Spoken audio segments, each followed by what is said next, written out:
सबसे ज्यादा लक्ष्मीचंद जी से पहले वो नेतराम जी के भजन सुनाया करते, दादा मांगेराम जी एक भजन गाया करते।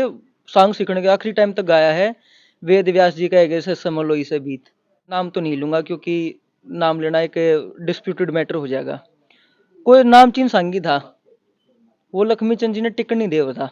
अब जैसा गुरु सा चेला, दादाजी ने मांगेराम जी ने कहा, बोला गुरु जी मरण ना मर जाएगा, तेरी रागनी नहीं गाऊंगा, पर मेरी रागनी हम तेरा जगरा जरूर मिलेगा। लेकिन जो मांगेराम जी से चेले और लक्ष्मीचंद जी सा गुरु, ये नहीं मिला करता आम आदमी ने। तो इस तरह वे दादा लक्ष्मीचंद और मांगेराम जी पहली बार मिले थे सोनीपत में अशोक धर्मशाला के पास। अंग्रेजों के खिलाफ बोलने वाले दादा मांगेराम जी पहले शांत थे। बिल्कुल बिल्कुल। आज भी उनके वे कंबल वे प्लेट जो मेरठ जिले में भी रह आए हैं, उनके कपड़े आज भी न्यूके न्यूके रखे हैं घर पे। आपकी बात आपके साथ, बदलता दौर नई शुरुआत। तो राम राम भाई सारे भाइयों ने, मैं थारा भाई पिन्ना मुदगिल और कैमरामैन रिंकू मुदगिल के साथ में स्वागत है आपका बदलता दौर यूट्यूब चैनल और फेसबुक पेज पर।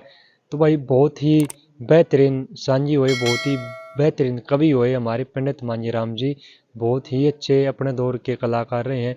तो आज उनका बारे में जानने की कोशिश करेंगे, क्योंकि फिलहाल वो तो है नहीं इस दुनिया में। अपना भाई इतना बेस्ट देख गए हैं संस्कृति के लिए, बहुत ही अच्छी अच्छी कविताएं, बहुत अच्छे अच्छे सॉन्ग, किस्से। तो सारी बातचीत इंटरव्यू के बीच में कराएंगे, तारी मुलाकात करवाओगे उनके पौत्र साहिल भाई जी से। आज वो हमको मिले हैं, तो उनसे बातचीत करेंगे, उनके बारे में जानने की कोशिश करेंगे, दादाजी के बारे में। तो सारे भाई वीडियो का अंत तक जरूर बने रहिए भाई। तो सबसे पहले साहिल भाई राम राम। राम राम भाई साहब। भाई स्वागत है आपका बदलता दौर यूट्यूब चैनल और फेसबुक पेज पर। धन्यवाद भाई साहब। तो भाई और आपका परिचय दे दो दर्शकों ने। देखो, परिचय तो भाई साहब कुछ नहीं है, और वास्तविकता बताता हूँ। दादा मांगेराम जी के अंश से मैं पैदा हो रहा हूँ। उनका मैं सुपुत्र हूँ, सबसे छोटे वाला। और पणचीपना गांव है, और यही मेरा एक छोटा सा परिचय है। बिल्कुल, बहुत बढ़िया। तो भाई साहब फिलहाल क्या करते हो, क्या बिजनेस करते हो, अपने बारे में और बताओ थोड़ा। बस भाई साहब वकालत का काम करते हैं, और अपना घर परिवार खेती बाड़ी का, बिल्कुल ये बिल्कुल। अपना कोई साधारण काम है। बहुत बढ़िया भाई साहब। देखो दादाजी तो अब है नहीं, लेकिन भाई साहब हैं, भाई इनसे जानने की कोशिश करेंगे जितना भी हमसे हो पाएगा। तो सारे भाई वीडियो का अंत तक जरूर बने रहियो। तो भाई साहब जैसे दादाजी एक महान कवि, महान सांझी हुए हैं, तो कहाँ से उनकी शुरुआत हुई थी और कैसे मतलब बढ़ते बढ़ते बढ़ते बढ़ते एक इतने बड़े कलाकार बन गए थे वो। देखो, जो दादाजी थे वो बचपन से ही संगीत के बहुत शौकीन रहे हैं। क्योंकि जो दादाजी के नाना थे ना, उद्यमी राम जी, उन वे भजनी तासीर के आदमी थे। वो भजन अपना सुन लिया करते, गुनगुना लिया करते, कुल मिलाकर आध्यात्मिक आदमी थे वे। और बच्चा जिस परवरिश में बढ़ेगा ना, वही चीज सीखेगा। सीखता है बिल्कुल। और फिर ये तो कुछ सरस्वती माता का भी आशीर्वाद रहा है इन पे। बचपन तक शौक था, आगे चल के एक लारी ले ली थी, जिसमें लोगों ने बेरा भी भाई लक्ष्मी चंद जी जहाँ पे जाया करते, वहां पर दादा मांगेराम जी पहुंच जाया करते, इतने तगड़े आशिक हो गए थे उनके। हालांकि सिसाना गांव में लक्ष्मी चंद जी के सीनियर आर्टिस्ट भी थे, श्री बाजे भगत जी। लेकिन रंग चढ़ा लक्ष्मी चंद जी का उन पे, क्योंकि लक्ष्मी चंद जी की बहुत सारी विशेषताएं इतनी ज्यादा है कि हम बताने लग जाए ना, तो वो बात हो जाएगी सूर्य को पेट के दिखाने की बात। बिल्कुल। वो प्रभावित हो गए दादा लक्ष्मी चंद जी से बहुत ज्यादा। वैसे रिश्ते में दादा मांगेराम जी दादा लक्ष्मी चंद जी के चाचा लगा करते। उम्र में हालांकि छोटे थे, लेकिन जब उन्होंने गुरु धारण किया ना, बोला कि पंडित जी सारी चीजें छोड़ गए, आप मेरे गुरु, में आपका चेला। और फिर उसने दादाजी ने काफी मेहनत करी है हर चीज पर। ये तो है नहीं कि माँ के पेट से बाहर आते सितारा बन गया। कुछ उस्ताद आदमी मिले, बढ़िया मिले, गुरु का नाम, गुरु का आशीर्वाद उन पर रहा है। गुरु के ऐसे भक्त हैं हरियाणा के, तो मैं कह सकता हूँ उत्तरी भारत के, ऐसा चेला नहीं मिला।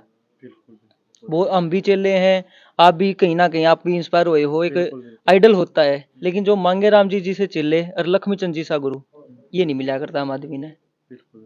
अपने गुरु के आशीर्वाद से, उनकी लगन है, वे एक संगीत लाइन में सितारा बने हैं। बिल्कुल, बहुत बढ़िया। अच्छा, ये जो पहली बार मुलाकात की अगर बात करा कि भाई पंडित लक्ष्मीचंद जी से दादाजी की पहली बार मुलाकात कैसे और कब हुई थी। देखो जी, वास्तविकता में बताऊं, एक मैं आज हम उस धरती पे बैठे हैं जहाँ पे एक बहुत बड़े सितारा रह के गए हैं। दादा मांगेराम जी के शिष्य थे ताऊ चतरू, बिल्कुल। असल वास्तविक नाम उनका चतर सिंह था। उनके अनुसार देखो ना हमने दादाजी देखे और हम तो सुनी सुनाई बात बता रहे हैं जैसी हमने सुनी है। देखो हर आदमी की बुराई भी होती है, एक अच्छाई भी होती है। बुराई पक्ष आदमी भूल जाता है जाने के बाद, एक अच्छाई पक्ष होता है। उनके अनुसार ताऊ चतुर के अनुसार दादा मांगेराम जी लक्ष्मीचंद जी से 1925-26 में फेटे थे। उसका भी फेटने का कारण था लक्ष्मीचंद जी ने नया नया सॉन्ग शुरू कर लिया था। और मैं नाम तो नहीं लूंगा क्योंकि नाम लेना एक डिस्प्यूटेड मैटर हो जाएगा। कोई नामचीन सांगी था, वो लक्ष्मीचंद जी ने टिकट नहीं दिया था। कंपटीशन तगड़ा था। वो एक सीनियर आर्टिस्ट लक्ष्मीचंद जी स्टार्टिंग में हुई थी।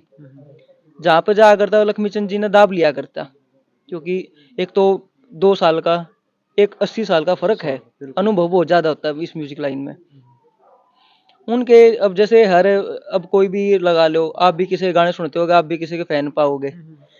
जो सीनियर आर्टिस्ट था उसके फैन फॉलोवर ने क्या करा कि एक साजिश बनाई, लक्ष्मीचंद जी को यहाँ बुलाओगे और इसकी बेइज्जती करेंगे।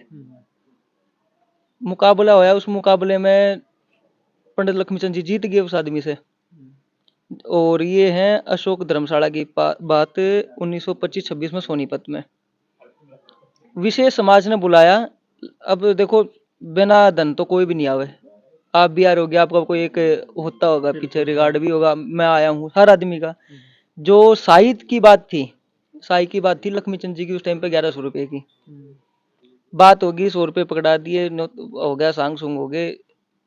दादा लक्ष्मीचंद जी चंदे का तो हाथ लगाए नहीं करते। एक उनके पास चेले थे, उनसे 100 रुपये दिया करते, भाई तू हिसाब किताब करेगा, मैंने कुछ नहीं चाहिए। साजेंद्र ने बाट का आखिर में मिर्ते दे दिए बच्चा तो ठीक है। सारे बात हो गए, 1 हफ्ते के प्रोग्राम हुए वहां पे। जब बात आई उस पे चंदे पे, वो जो आदमी नाट गए वहां पे आपस में तू मैं होगी। मांगे राम दादाजी उस टाइम पे गाड़ी चला रहे थे, ड्राइवरी का काम कर रहे थे। वहां पे झगड़ा हो गया उस विशेष समुदाय का और दादा लक्ष्मीचंद जी का। साजिंदो तो सारे बाज गए, दादा लक्ष्मीचंद जी और उनके शिष्य हैं पंडित माईचंद जी, ये वहीं पर रह गए, अट गए दोनों। बोला ये गलत बात है। उस टाइम पे एक डाकू भी थी रोट की, भगवती नाम था उनका। रिश्ते में वो दादा मांगेराम जी की मुश्किल आ गया करती। उनका भी ट्रांसपोर्ट में शेयर था, जैसे आजकल टोल में होगा ना बदमाशा का शेर, न्यू ट्रांसपोर्ट में उनका शेयर था। तो दादा मांगेराम जब आए रोहतक से, वो बाज गई, बोली रे मांगे देखो तेरे बामण भाई गिला रोड़ा हो गया। मांगेराम जी ने नाम तो सुनाया था, कभी मिले नहीं थे लक्ष्मीचंद जी से। बोला कौन हो गया? बोला वो लक्ष्मीचंद जाटी वाला का रोड़ा हो रहा है। वहां पे चले गए, ये बिरा पाटा भाई, अच्छा ये लक्ष्मीचंद जी आपस में रोड़े का नमेड़ा करवाया। आपस में रिश्तेदारी लेकर रहे, लेकर के जब न्यू बिरा पाटा हो भाई ये तो, क्योंकि लक्ष्मीचंद जी के परिवार की किसी की रिश्तेदारी सुसाने में थी और वो उस हिसाब से चाचा लेकड़े। यह उनकी पहली मुलाकात थी। इसमें ना वे कभी गुरु, पहली मुलाकात में ना वे गुरु के भाव से मिले ना वो चिल्ले के भाव से मिला। आपस में झगड़ा निपट गया था, क्योंकि मांगेराम जी का जो नाना जी थे वो साहूकारी का काम था उनका, बढ़िया भी होता है पणची में। उस चीज से दादा लक्ष्मीचंद जी प्रभावित हुए थे। ये मान लो मैं हूँ छोटा सा आदमी, कोई मेरे से बड़ी आदमी मिल जाए, उसका 10-15 गांव में बढ़िया रुतबा हो, तो मैं प्रभावित हो जाए, एक आदमी की तासीर है या। तो इस तरह वे दादा लक्ष्मीचंद और मांगेराम जी पहली बार मिले थे सोनीपत में अशोक धर्मशाला के पास। बिल्कुल, बहुत बढ़िया। अच्छा, उससे पहले जैसे दादाजी को शौक तो था ही गाने बजाने का, तो कुछ ना कुछ फिर वही पता चला होगा कि भाई पंडित लक्ष्मीचंद जी हैं, वो भी बहुत अच्छे कलाकार है। फिर उसके बाद जैसे कंटिन्यू हो गया होगा फिर उसके बाद अब देखो वो बात है, जिसका रुपया हो ना उसका मरोड़ भी आ करे। दादा मांगेराम जी के पास ठीक था, धंधाने से संपन्न थे। उन्होंने क्या करा, रिवेंज लेने के लिए, बदला लेने के लिए क्या करा, बोला सुसाने में प्रोग्राम करवा दिया दादा लक्ष्मीचंद जी का 1 हफ्ते के नाम का। बोला सुसाना करेंगे पंडित जी। बोला चलो चले गए। अब वहां पे जो वो भगवती थी उसने खोल बांध करी, अरे लक्ष्मी एक बात कर ले। बोला बता। उस टाइम पे 100 रुपये देना सांग में, मान लो आज के टाइम पे लाख रुपए देना। बिल्कुल 1925-26 में 100 रुपये की वैल्यू आप लगा लो, गुलाम देश था। 100 साल पहले बोला कि मैं तेने 100 रुपये दूंगी सांग में, चमोला बोलिए। और जब सांग ने पट जाना 1 रुपया रख 99 रुपये पे उल्टे दे दिए। क्योंकि उस टाइम पे एक रुक्का गिरवाना हुआ करता, फलाने के सांग में इतना चंदा आ गया, चंदा आ एक चमोला आ गया। एक हफ्ता वहां पे सांग चले, और फिर खटक तो लग रही थी। लक्ष्मी चंद जी की रागनी भी याद थी, और सबसे ज्यादा लक्ष्मी चंद जी से पहले वो नेतराम जी के भजन सुनाया करते, दादा मांगेराम जी। एक भजन गाया करते, सांग सीखने के आखिरी टाइम तक गाया है। वेद व्यास जी कहे गए से समलोई से बीत, खूब गाया है, स्टेज पे भी गाया है। नेतराम जी की बहुत रागनी उनका याद थी, भजन गाया करते। एक हफ्ता जब वे बिल्कुल करीब आ गए, नजदीक आ गए, अब वो बात है खरबूजे देखा खरबूजा रंग बदलेगा। दादा लक्ष्मी चंद जी का म्यूजिक का काम, उनका शौक था, वो शौक ग्रो कर गया, रंग चढ़ गया उनके। उनके बाद जब वो वहां से गए हैं, फिर वो परेशान से रहने लगे। अब भाई म्यूजिक का यहाँ तो मैंने बेरा था, सुबह जाऊं था शाम ना आकर आराम तो सांग देखना। वे चले गए, चले जाने के बाद अकेला फील करने लगे। फिर वे नु अपना डेली रूटीन का काम चलता रहा। फिर ये बात है 90 वाली रो में, जो 30-31 के, जो हमने कैलकुलेट करा, बड़े बुढ़िया ने बताया 1930-31 की बात है। दादा लक्ष्मी चंद जी का सांग आएगा किलोड़द, पणचित है, नजदीक है होगा वहां पे। और जो दादा मांगेराम जी के खेत हैं वे मेन रोड पे आज भी। तो दादा मांगेराम जी के यार दोस्त थे, बलमत था, शंकर जी का, और थे संतूर थे, कई थे। ये बोला कि दादा लक्ष्मीचंद का सांग आ रहा है, देखने चलेंगे। बोला चलो ठीक है चलेंगे। लामणी आ का टाइम था, चले गए। वहां पे जाकर बिरा पाटा कि जो जिस आदमी ने जानी चोर में सिपाही का दरोगा का रोल निभाना था, वो आदमी चला गया, अपने घर ने चला गया, कोई मजबूरी रही होगी। दादा लक्ष्मीचंद की नजर पड़ी, बोला मांगे, बोला चाचा तू आज दरोगा का रोल करेगा। दादा बोले पंडित जी मेरे बस का कित है ये गाना बजाना। अरे नहीं, टाल मटोल करी, शर्मा आ गया। बोला ना तू कर। लक्ष्मीचंद जी की रागनी भी याद थी, नू तो था नहीं, एक नहीं याद थी, सुना करते तो याद भी होगी उनके। उनने रात ने दरोगा का रोल निभाया, रात ने सांग का रोल में, सांग में रोल कर रहे, तड़ गए अपना गेहूं काटने। मशीन तो होया नहीं करती ना, बिहारी आया करते, आपा काटने आया करते। जाकर उड़े दो बना दराती चलाई, उड़ा खुड्डा में सो गया। बड़ी दादी आई रोटी राटी लेके, बोला तू, बोली तू क्यों कर सोने लाग रहा है। बोला बस मैं रात में थक गया। बोला ऐसा क्या करा था। बोला बस नू मैं थक गया अपना खेत क्यार में। जो भी आवे सारे नु कह रहा दरोगा सांग देखने नहीं चलता। ये दादी तो डर लग गया दादी तो उसने, अगर भाई इससे बता दी या घर बताओगे, घर बताओगे तो आड्डा तोड़ेंगे बेरा ने। डर होया करता। दाद बाबू का नाना का बहुत डर था। और यू काम उस टाइम पे ना गाना बजाना बहुत ही निम्न स्तर का माना करते। और ऊपर से देखो एक ब्राह्मण जाति में जन्म लेने के बाद ये फिर ओपनली है एक ये काम डुमा के थे, क्योंकि मांगना खाना ये नहीं था इनका ब्राह्मणा में।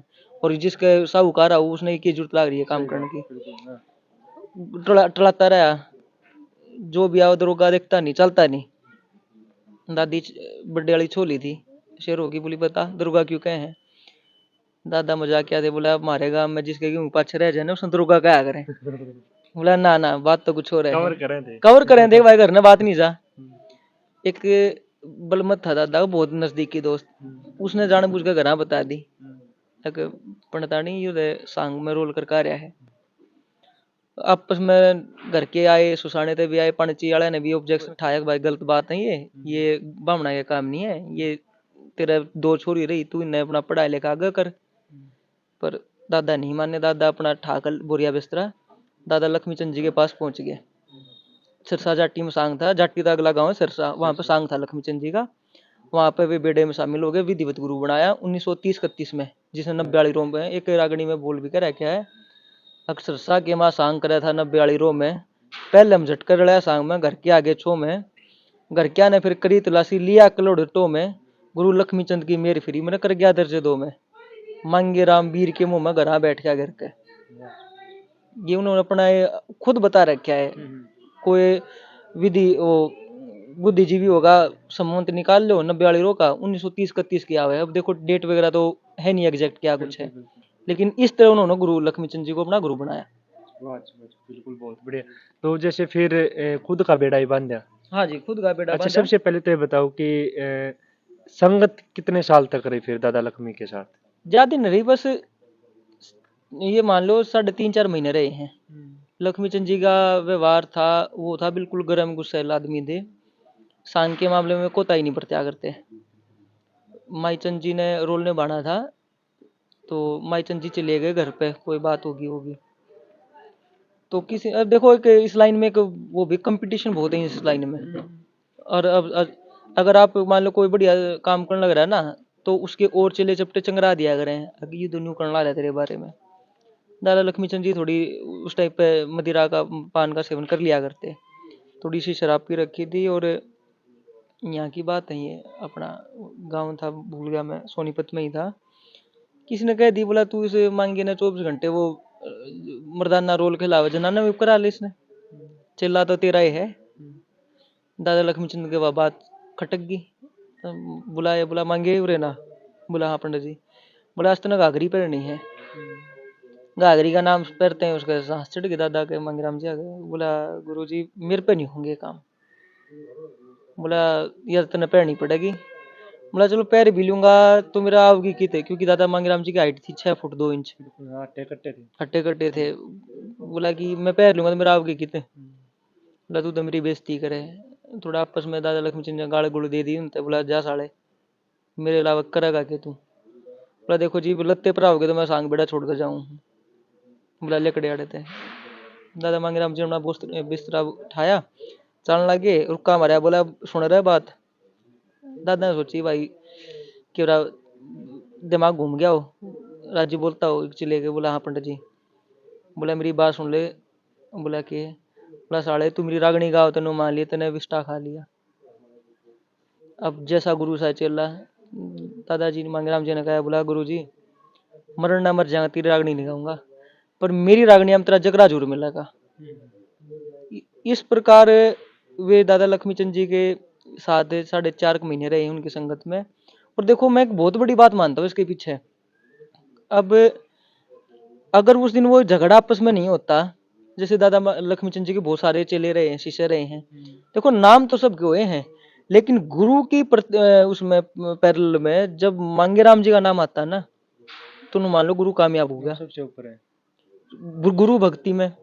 समसामयिक घटना, आजादी के दौर में इतने सांग करे, भगत सिंह के, अब एक वीर हकीकत राय के, बादल सिंह के, समर सिंह राजपूत के, उस चक्कर में वो जेल काट का रहे।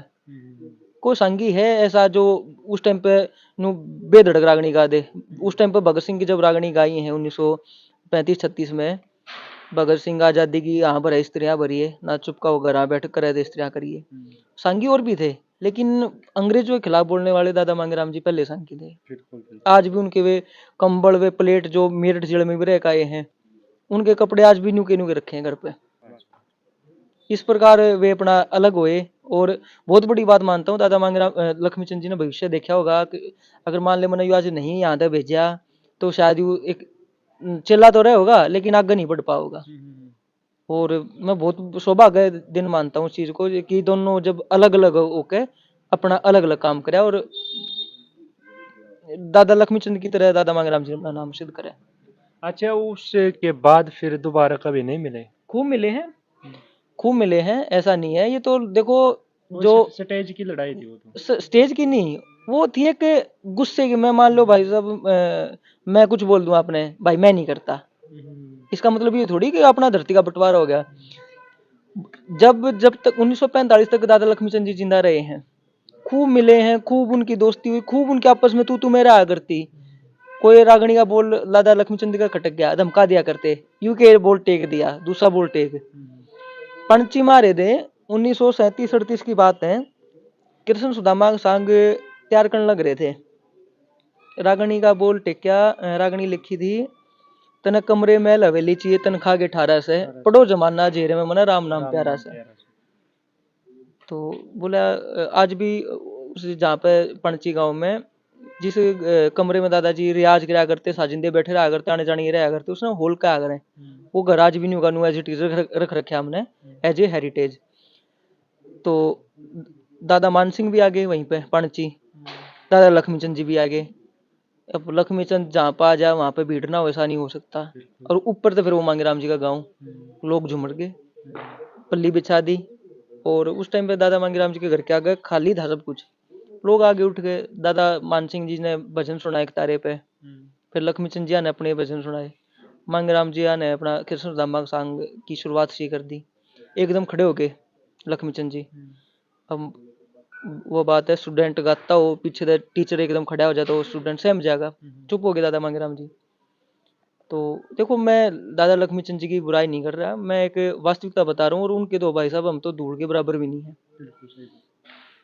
था कुछ उनका व्यक्तिगत जिंदगी रही है जो डिस्प्यूटेड रही है, लोग कुछ समाज उन्हें पसंद नहीं कर रहे थे दादा लक्ष्मी चंद जी ने।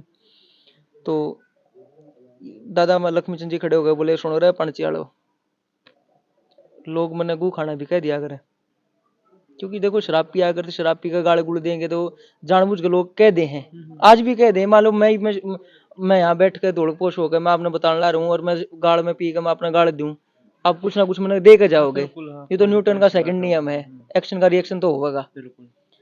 बोले वो दादा के चेले थे और भी गांव के बैठे थे मांगीराम जी आगे, वो बोले पंडित जी कोई बात है कहने की, बोला रह गए ना तुम, और भी क्यों तो गाड़ दे दी, बोला रह गए ना उससे क्यों से, बोला बता फिर बात तो बता। बोला भाई मेरी तो वंश बेल चाल पड़ी, पर मंगे बेऔलादा मरेगा। ये जो मान लो आप मेरे घर के आदमी और आपके बारे में कोई कहे मेरा छोद उठेगा, तो बोला दादा तू सच्ची में है, तना बोलने का नहीं बेरा। बोला जो मैं कहना चाह रहा वो तुम समझ नहीं पाए। बोला पता। बोला मेरा पहला चेला ऐसा हो गया जो खुद की बना हुआ मेरी छाप लगा हुआ है, पर इसका ऐसा कोई चेला नहीं होगा जो खुद की बना दे इसकी छाप ला दे, क्यों छोड़ कोई ना कुछ। ये एक ऐतिहासिक चीज थी दादा लक्ष्मी चंद जी की मांगीराम जी के प्रति। और ये तो साहित्य के दलाल कहूंगा मैं, जो लक्ष्मी चंद वर्सेस मांगीराम कर दिया। नहीं तो हर जगह पद पद पे कह रखा है कि लक्ष्मी चंद की सेवा करता मांगीराम दिखा दूंगा, गुरु लक्ष्मी चंद के चरणा में मांगीराम का सिर आया, जिन्हें सिर दे दिया वो क्या अपने आप को कंपेयर करेगा। गुरु मांगीराम ने गुरु लक्ष्मी चंद मान लिया हर अपना, जिसने भगवान मान लिया, वो क्या अपने गुरु की तुलना करेगा अपने साथ। ये तो साहित्य है कि आजकल जातिगत कीड़े आ गए इस लाइन में, हम पंडित हैं, हम जाट हैं, हम ये हैं, समाज बांट के रख दिया। पर साहित्य, ऋषि, नदी ये किसी एक समाज का नहीं है, ये 36 जात के हैं। बिल्कुल बिल्कुल सार्वजनिक है। तो खूब मिले हैं। और 1945 की मैं बात बताऊं, दादा मांगीराम जी के सांग चल रहे थे लडरावण गांव में, जज्जर में है गांव, और दादा लक्ष्मी चंद जी के भाई थे कंगन और दीपा, वो पहुंच गए वहां पे लडरावण। अब मांगीराम जी नामचीन सांगी हो गए थे, तो पता करे कि भाई मांगीराम जी के सांग की चाल रहे, बोला वो चाल रहे, लडरावण चले गए। जाग चपाड़ में देखे तो चपाड़ में दादाजी के रसोईया दे चंदन, बोले कि भाई उससे फिटवा पंडित जी मांगीराम थे, बोला वो तो सांग में जा लिए, बोला इतला कर दे अगर उसके गुरु का अंत टाइम आ रहा है मिल लेगा। दादा मांगीराम जी तो रह गई बात, तो सांग में एकदम रोक दिया। सांग में सिट्टी का चलन भी दादा मांगीराम जी ने किया था कि मान लो कोई गहरी बात है वो लोगों को समझानी है, जो कोई गुड बात है सनातन अपनी इसकी, वह समझाने के लिए सिट्टी बजाकर रुकवा दिया करते साज ने, बताया करते बिल्कुल देसी भाषा में, फलाने ने यूं कर दिया कि आड़ी पाड़ी आदमी समझ सके। उस कहाँ पे जागरूकता थी ऐसी। वहीं पे अनाउंसमेंट कर दी कि भाई मेरे गुरु का लक्ष्मी चंद जी का अंतिम टाइम आ रहा है, जिस भाई ने दर्शन करने हो जाटी पूज जी। सांग की जय बोल के सीधा वहां चले गए। वहां पर जाने के बाद एक लक्ष्मी चंद जी का घेर था, बारवाई जमुना तिलट्टी का घेर था वो, तो दादा लक्ष्मी चंद लिटा रखे थे चारपाई पे। बोला कंगन बोले कि दादा कंगन बोले दादा लक्ष्मी चंद, बोला लक्ष्मी मांगे आ गया, बोला इसने आड़ा बैठा दे मेरे दूर है, बैठ गए। हालत बिल्कुल खस्ता हो रही थी क्योंकि शराब इतनी पे रखी थी, लीवर फेफड़े सब कुछ जवाब दे रहा था, बचने की कोई उम्मीद नहीं थी। हाथ पकड़ लिया ऐसे, बोला मांगे तू आ गया, बोला तो गया ना, फिर मैं तेरे बिना मरू भी को ना। बोला चलो तने इसका योग्य समझा मैं। बोले वारागनी सुना दे बम्बे वाली क्यारी।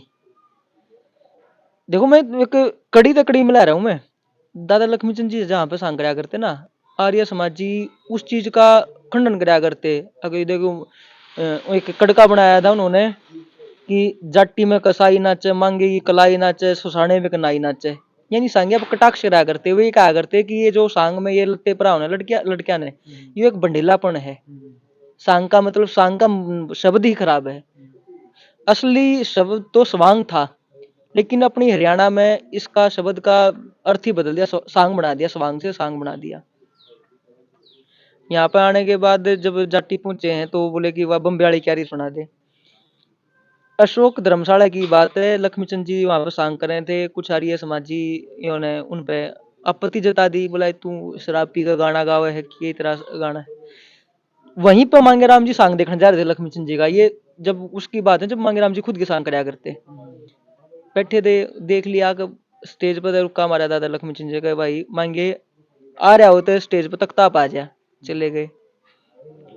अब देखो लक्ष्मीचंद जी भी खुद सरस्वती पुत्र थे, जब उन्हें मांगेराम जी से शिष्य मिले हैं, बोला सुना, क्या सुना होगा। वहां पे जब उन्होंने देखा भाई मेरे गुरु के प्रति लोगों में ऐसी गलत धारणा बनाने लग रहे हैं कुछ लोग, तो वहां पे रागनी बनाई कि हे जी हमने देखे से प्रचारी, झूठ बोल के चंदा खा जाए या मोटी बीमारी। अब यह रागनी उस टाइम में आपस में प्यार प्रेम में थी, आपस में एक दूसरे की नोक झोंक चलती रहा करती, लेकिन आज मैं इस रागनी पूरी नहीं बताऊंगा। यह रागनी दादा लक्ष्मीचंद जी ने 3 बार सुनी। फिर बोले कि मांगे पानी पिया दे। अब बेरा था भाई पानी पीने ला रहा, तो अब मांगेराम जी भी उनके शिष्य थे, समझ गए। उन्होंने अपनी चलू का पानी पिलाया, दादा लक्ष्मीचंद जी ने सरोक से दार दिया। यहाँ पे दादा लक्ष्मीचंद जी और दादा मांगेराम जी शारीरिक रूप से अलग हो गए।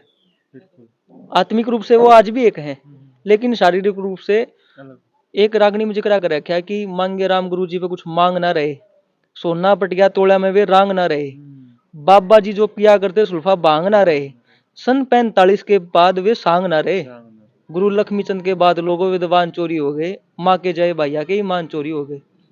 बहुत सी ऐसी रागनी है। मैंने ये लाग लो, मैं 11वीं क्लास में था, मैं जब दादा मांगेराम जी पे अपना एक खोरसी करने लगा था, मैंने 56 सांग, 400 के आसपास उनके फुटकट भजन, और 100 से प्लस उनकी तरज, ऐसी ऐसी तरज जो आज के लोग उनकी प्रणाली के अलावा किसी ने पता नहीं है, क्योंकि हर प्रणाली की अपनी तरज बनावट है, गायन शैली है। मांगेराम जी की अलग थी, मांगेराम जी की सरल सीधी, क्योंकि वो एक तारा रखा करते, उनकी जितनी भी तरज निकली है एक तारे से निकाल रखी उन्हें, वे ज्यादा मूर्ति हरकत नहीं लगाया करते, वे सीधा पादरा, और ऐसी रागनी बनावट भी वो रखा करते कि मूर्ख आदमी के समझ में आ जाए, ये उनकी विशेषता जी। तो भाई साहब रचनाएं हाँ जी। कितनी की रही लगभग जो आपका आज तक पकड़ में आई है, दादाजी के सांग या फिर रागनियां कितनी की विलुप्त रहेगी, जो आपने लगता हो कि भाई इतनी विलुप्त भी रह गई होंगी, कहीं ना कहीं से बात तो देखो आती है कि भाई, तो उसके बारे में और बताओ। देखो जी उस टाइम पे एक प्रचलन था, देखो एक आज भी है ना, अनिल भाई बैठे हैं, सारे भाई उस्ताद आदमी बैठे हैं यहाँ पे, आज भी एक मुद्दा है, और दादा के टाइम पे भी एक मुद्दा था छाप काट का, जिसको कहते हैं कि छाप का मतलब होता है कि कवि की मोहर, कवि का नाम, उस कवि का नाम काट कर दूसरे कवि की छाप लगाना, तो इसने छाप काट कह दे हैं। और दादा मांगेराम जी ने तो गाड़ भी रखी है रागनी में कि मारे तो ना मरता, दुश्मन शान करे तो मर्या करे, जो कोई जिसका बुरा करे भगवान उसी का करया करे, छंद काट के छाप दे रहे हैं, वो देश का साड़ा होया करे। ये दादा मांगेराम जी ना रागनी अपनी रागनी लाइन में करे कि एक रागनी में।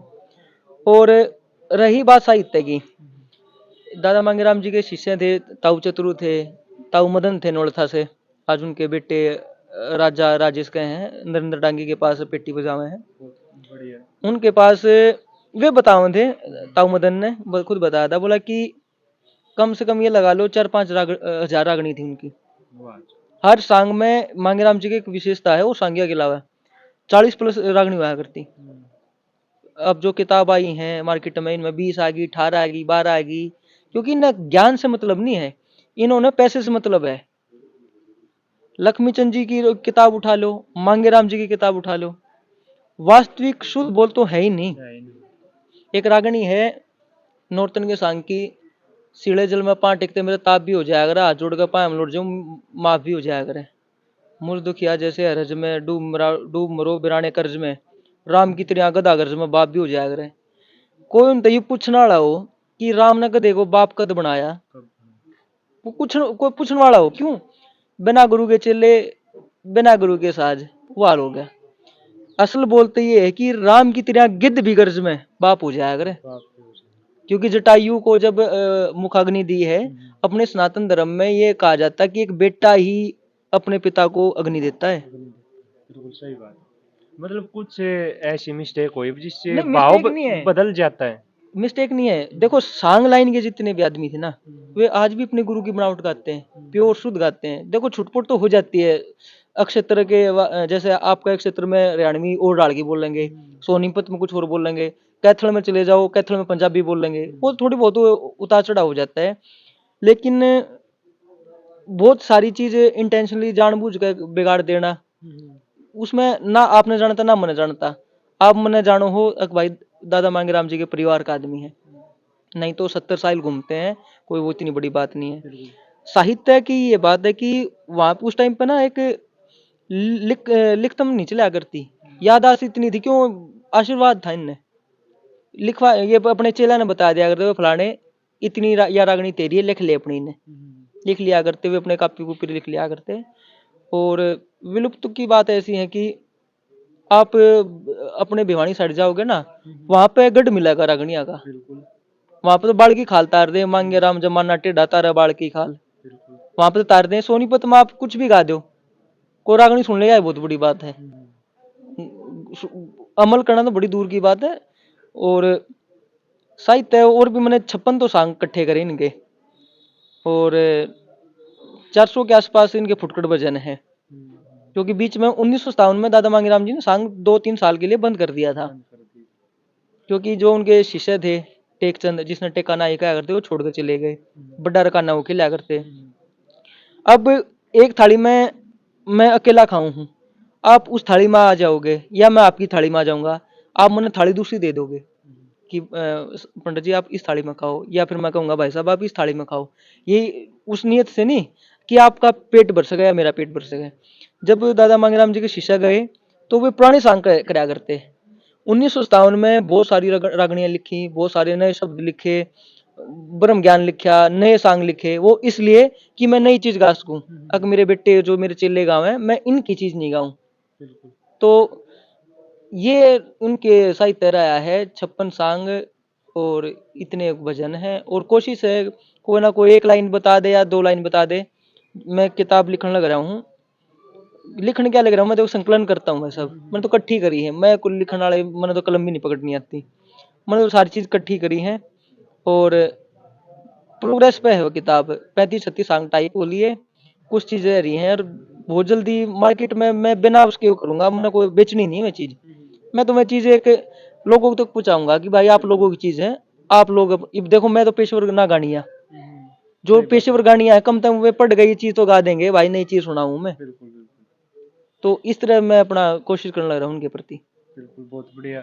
तो भाई सभी भाइयों से निवेदन, देखो आज टाइम का बहुत अभाव है और शायद वीडियो क्वालिटी भी डाउन हो गई, अंधेरा थोड़ा हो गया है, और पार्ट 2 बहुत ही जल्दी आएगा। और बहुत सारी बातचीत, क्योंकि वो के था सागर से, उनके बारे में एक 15-20 मिनट या 30 मिनट के समय में सब कुछ नहीं बता सकते। तो साहिल भाई का बार बार धन्यवाद भाई, जो इतना कीमती समय दिया।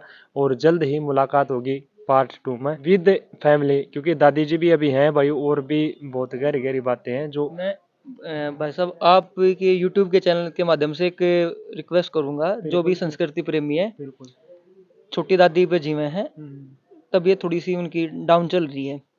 देखो सेवा पानी में हमने तो कसर नहीं छोड़ी, एक उम्र आती है, उस उम्र जहाँ तक वो लिख रखा है ना, जहाँ सांस लिख रखे है ना, उतने हैं, इससे ज्यादा नहीं है। अगर जिस किसी भाई ने दादी के दर्शन करने हो, पाणची गांव है, वही घर है जहाँ पे दादा मांगेराम जी रहा करते। थोड़ा बहुत फेर बदल कर रखा है ना, बाकी एज इट इज है, कोई चेंज ज्यादा नहीं है। किसी भाई ने दर्शन करने हो, और मैं तो भाई ने आपने बिल्कुल हार्टली इनविटेशन दूंगा कि आप आओ अपने वहाँ पे। दादा मांगेराम जी के इंस्ट्रूमेंट भी हैं, काफी चीज और भी हैं, जो मैं चाहता हूँ कि पब्लिक में जाऊँ ये चीज। बिल्कुल, बहुत बढ़िया बात। तो भाई बहुत ही जल्दी एक और इंटरव्यू लेकर आवांगे, घर पर पहुंचकर सारी चीजें विस्तार पूर्ण से सारी चीज खोल कर, और बहुत पुरानी पुरानी बातें, क्योंकि देखो भाई तो अभी हमारी उम्र के भाई, जितना भी इनको पता है उतना आपके सामने बता दिया।